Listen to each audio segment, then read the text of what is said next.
గురుగారు ముఖ్యంగా కనుమ కనుమ రోజు మనం ఏం చేస్తామనేది కూడా మనం గత వీడియోలో మాట్లాడుకోవడం జరిగింది. అసలు కనుమ విశిష్టత ఏంటండి? కనుమ ఇక్కడ ముఖ్యంగా నాన్న చాలామంది ఏం చేస్తుంటారు, కనుమ అంటే పక్క మనం ఇందాక ముక్క అనుకున్నట్టుగా. ఉండాలి, అవును. చుక్క ఉండాలి.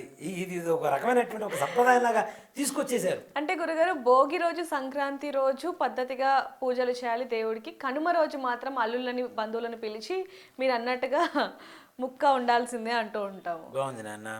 ఇప్పుడు నాకు చదువు చెప్పిన మాస్టర్ గారు ఉంటాడు. ఉమ్, నేను 10th వరకు ఆయన దగ్గర చదువుకున్నా.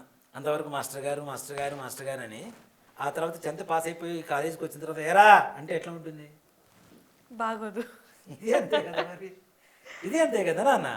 2 రోజులు పద్ధతిగా ఉంటాం, 3వ రోజున మేము ఇది చేస్తామంటే చెలరేగిపోతామంటే అది కరెక్ట్ కాదు కదా.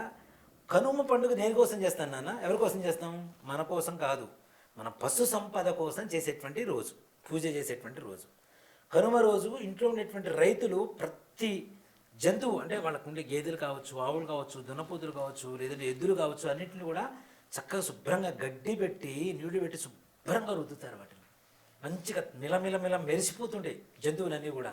వాటికి బొట్టు పెట్టి చక్కగా పూలమాల వేసి వాటికి రకరకాల దండలు వేస్తుంటారు. పూలమాలలు వేయలేకునే పరిస్థితుల్లో చమ్కీలు ఇట్లాంటివన్నీ కూడా ఈ వీటిలో ఇప్పుడు అవి లారీలు కట్టడం మొదలు పెట్టారు. పూర్వకాలంలో తప్పనిసరిగా ఈ జంతువులకు వేసి ఉండేవాళ్ళు. గంటలు కట్టేసి చక్కగా ఇది వేయటం, ఇవన్నీ వేసి వాటికి పూజ చేసుకొని మంచిగా ఉండండిరా అంటే అట్లాంటి వాటిని చంపుకొని తినడం మాత్రం మొదలుపెట్టారు. అవును. రక్షించండిరా అంటే భక్షించడం మొదలుపెట్టారు మన వాళ్ళు. కనుమ పండుగ ఉండేదే పశు సంపద కోసం.